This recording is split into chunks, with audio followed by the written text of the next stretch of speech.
Hello అండి. నమస్తే. Welcome back to my channel Sri విరోహిమాస్ కిచెన్. ఈరోజు నేను ఏ విధమైన మసాలాలు కానీ, అల్లం వెల్లుల్లి పేస్ట్ కానీ వేయకుండా కేవలం ఉల్లిపాయలతోనే చేసుకునే టేస్టీ ఎగ్ కర్రీని చూపించబోతున్నానండి. చాలా టేస్టీగా ఉంటుంది. ఏ విధమైన మసాలా, టొమాటో ఏమీ వేయక్కర్లేదు. కేవలం ఉల్లిపాయలతోనే ఈ కర్రీ అనేది మనకి రెడీ అయిపోతుంది. ఇంట్లో ఏమీ లేనప్పుడు కూడా ఈ ఎగ్ కర్రీని సింపుల్గా, ఈజీగా చేసుకోవచ్చు. మరి ఎలా చేయాలో వీడియోలోకి వెళ్ళి చూసేద్దాం పదండి.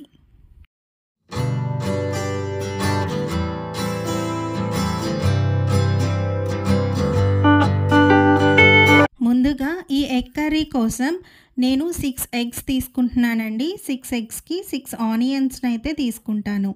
దీని ప్రకారం మీరు కర్రీని చేసుకోండి. ఫస్ట్ మనం ఎగ్స్ని బాయిల్ చేసుకోవాలి కాబట్టి ఇలా ఒక గిన్నెలో ఎగ్స్ వేసుకొని వాటర్ యాడ్ చేసుకొని గల్లుప్పు వేసుకోవడం వల్ల మనకి పెంకు అనేది ఈజీగా వస్తుంది. ఇప్పుడు అవి మరిగేలోగా చింతపండుని నానబెట్టుకోండి. నేను చూపించినంత చింతపండుని నానబెట్టుకుంటే సరిపోతుంది. నేను 6 ఎగ్స్ని తీసుకున్నానండి. దాని ప్రకారమే ఈ క్వాంటిటీస్ అన్నీ చూసుకొని చేసుకోండి. ఇప్పుడు మనకి ఎగ్స్ అయితే బాయిల్ అయిపోయాయి. పైనున్న పెంకుని తీసేయాలి. ఫస్ట్ మనకి బాయిల్ అయిపోయాక వాటర్ని వంపేసి చల్లటి నీళ్లు వేసుకొని ఉంచుకోండి. అప్పుడు మనకి వాటర్ అనేది చల్లగా ఉంటుంది. ఎగ్స్ కూడా చల్లబడి పెంకు ఈజీగా వస్తుంది. ఇలా మనం ఎగ్స్ అన్నిటికీ పైనున్న పెంకుని తీసేసుకోవాలి. ఇలా ఒకసారి మనం బాగా కరెక్ట్గా బాయిల్ అయిందంటే నేను చూపించిన విధంగా చేస్తే పెంకు అనేది ఈజీగా ఊడొచ్చేస్తుంది. చూడండి, ఒకసారి ఇలా ట్యాప్ చేసుకొని ఇలా మనం రౌండ్గా ఇలా ప్రెస్ చేసుకుంటూ తీసుకుంటే వెంటనే పెంకు మొత్తం ఈజీగా మీకు వచ్చేస్తుంది. ఈ టిప్ మీకు యూజ్ అయితే ఫాలో అవ్వండి. మనకి ఎగ్స్ అనేవి ఒక 8 to 10 minutes బాయిల్ అయితే సరిపోతుందండి. మరి ఎక్కువగా బాయిల్ చేసుకున్న ఎగ్స్ బాగోవు, గట్టిగా అయిపోతాయి. ఇప్పుడు అన్నిటిపైన ఉన్న పెంకు తీసేశాక అందులో ఒక చిన్న పెంకు తీసుకొని చుట్టూ నాట్లు అనేవి పెట్టుకోండి. లేదా ఫోర్క్ ఉంటే ఫోర్క్తో కానీ చాక్తో కానీ ఇలా నాట్లు పెట్టుకోండి. ఇలా మనం నాట్లు పెట్టుకోవడం వల్ల ఎగ్ లోపలికంటే కూడా మనకి సాల్ట్ కానివ్వండి, ఆ కర్రీ యొక్క ఫ్లేవర్స్ కానివ్వండి వెళ్తాయి. ఇప్పుడు స్టవ్ పైన ఇలా ప్యాన్ పెట్టుకొని ఒక 1/2 టీ స్పూన్ పసుపు, ఒక చిటికెడు సాల్ట్ యాడ్ చేసుకొని ఆయిల్ మొత్తంగా స్ప్రెడ్ అయ్యేటట్టు ఇలా కదుపుకోండి. ఇప్పుడు ఆయిల్ హీట్ అయ్యాక ఎగ్స్ అన్నిటినీ ఇలా ఇందులో యాడ్ చేసుకొని ఫ్రై చేసుకోండి. మీకు ఎగ్స్ అనేవి ఫ్రై చేసుకోవడం ఇష్టం లేకపోతే డైరెక్ట్గా ఇలా కూడా వేసుకొని కర్రీ చేసుకోవచ్చు. ఇలా ఫ్రై చేసుకొని ఇష్టపడే వాళ్ళు ఫ్రై చేసుకొని ఎగ్ కర్రీ చేసుకోండి. మనకి ఈవెన్గా అన్ని చోట్ల కూడా చుట్టూ ఫ్రై అయ్యేటట్టు ఇలా ఫ్రై చేసుకోవాలి. ఇవన్నీ ఇలా ఫ్రై అయిపోయాక తీసేసి పక్కన పెట్టి ఉంచుకుందాం. ఇలా ఫ్రై అయిపోయాయి కదండి, వీటిని పక్కకు తీసి పెట్టుకున్నాక స్టవ్ పైన వేరే ప్యాన్ పెట్టుకొని ఆయిల్ యాడ్ చేసుకున్నాక ఆయిల్ అనేది హీట్ అయ్యాక నేను చెప్పాను కదండి 6 గుడ్లకి 6 ఉల్లిపాయలు పడతాయి. అలా చూసుకొని మీరు ఎన్ని ఎగ్స్తో చేసుకుంటే అన్ని ఆనియన్స్ని తీసుకోండి. అది కూడా మీడియం సైజ్ ఆనియన్స్ అయితే కరెక్ట్గా సరిపోతుంది. ఇది ఓన్లీ ఆనియన్స్తో బేస్ అయిన కర్రీ కాబట్టి ఆనియన్స్ని ఎక్కువ తీసుకుంటున్నాము.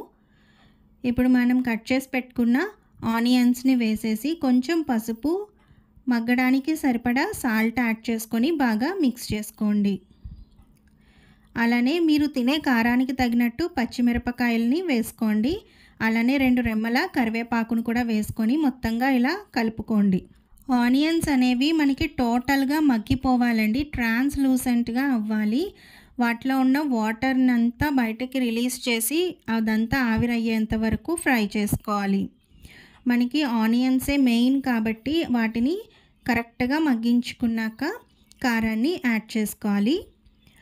మీరు చూసినట్టయితే ఇవి టోటల్గా మగ్గిపోయాయి. ఇప్పుడు ఒక 2 స్పూన్ల కారం యాడ్ చేస్తున్నాను. మీరు తినే కారానికి తగ్గట్టు మీరు వేసుకోండి. కారం యాడ్ చేశాక ఒకసారి బాగా కలపండి. ఇలా బాగా మిక్స్ చేసుకున్నాక ఇందులో ఒక 1/2 టీ స్పూన్ వరకు మెంతి పొడిని యాడ్ చేసుకోండి. మెంతి పొడి లేని వాళ్ళు స్టార్టింగ్‌లో ఆయిల్‌లోనే ఒక 6, 7 మెంతుల్ని వేసుకొని అవి వేగాక ఆనియన్స్‌ని ఫ్రై చేయండి. లేదు మెంతి పొడి ఇష్టం లేని వాళ్ళు మొత్తానికి స్కిప్ చేసేయొచ్చు. ప్రాబ్లమ్ లేదు. మెంతి పొడి వేయడం వల్ల ఒక మంచి ఫ్లేవర్ వస్తుందండి అంతే. ఇలా మెంతి పొడి వేసుకున్నాక ఒకసారి బాగా కలుపుకోవాలి. ఇలా కలుపుకున్నాక మనం ముందుగానే నానబెట్టి ఉంచుకున్న చింతపండు నుంచి గుజ్జు అనేది తీసుకొని ఇందులో వేసుకోవాలి. చూసారు కదండీ! నేను తీసుకున్న చింతపండుకి 1 కప్ వరకు చింతపండు గుజ్జు అనేది వచ్చింది. ఇలా వేసుకున్నాక బాగా మిక్స్ చేసుకోండి. చూసారు కదండీ! గ్రేవీ కన్సిస్టెన్సీ అనేది మనం ఏమీ వేయకపోయినా చక్కగా ఉంటుంది. టొమాటో వేయకపోయినా మనం ఇందులో చింతపండు గుజ్జు యాడ్ చేసాము. ఆ పులుపు అనేది ఉంటుంది. అలానే ఇందులో సరిపడా వాటర్‌ని వేసుకోవాలి. మనం ఎగ్స్ అనేవి యాడ్ చేశాక ఇప్పుడు మనం యాడ్ చేసిన వాటర్ అంతా సగం వరకు ఇంకిపోయేంత వరకు ఉంచాలి. అప్పుడే మనకి కరెక్ట్ గ్రేవీ కన్సిస్టెన్సీ అనేది ఉంటుందండి. ఇప్పుడు మనం వాటర్ యాడ్ చేసుకున్నాక ముందుగా ఫ్రై చేసి పెట్టుకున్న ఎగ్స్‌ని కూడా ఇందులో వేసుకోవాలి.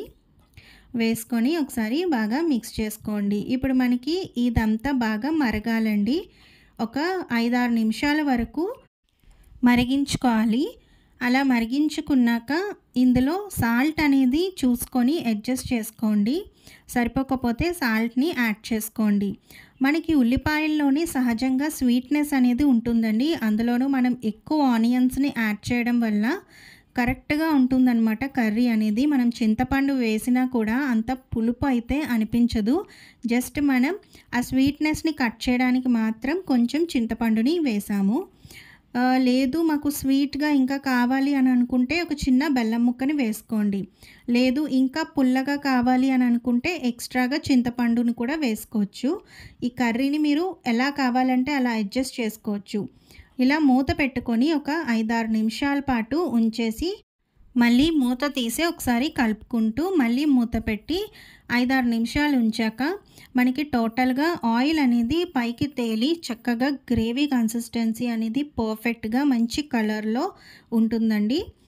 ఇలా మీరు చూసినట్టు ఉంటే కరెక్ట్‌గా మనకి కర్రీ రెడీ అయిపోయినట్టే. అంతేనండి. ఫైనల్‌గా కొంచెం కొత్తిమీరని జల్లుకొని దించేసుకుంటే ఎంతో టేస్టీగా ఉండే ఏ మసాలాలు వేయని ఎగ్ కర్రీ రెడీ అయిపోతుంది. నచ్చిందా అండి మీకు? నచ్చితే లైక్ చేసి, షేర్ చేసి శ్రీ విరోహిమాస్ కిచెన్ ఛానల్‌ని సబ్స్క్రైబ్ చేసుకోండి. బాయ్. Take care.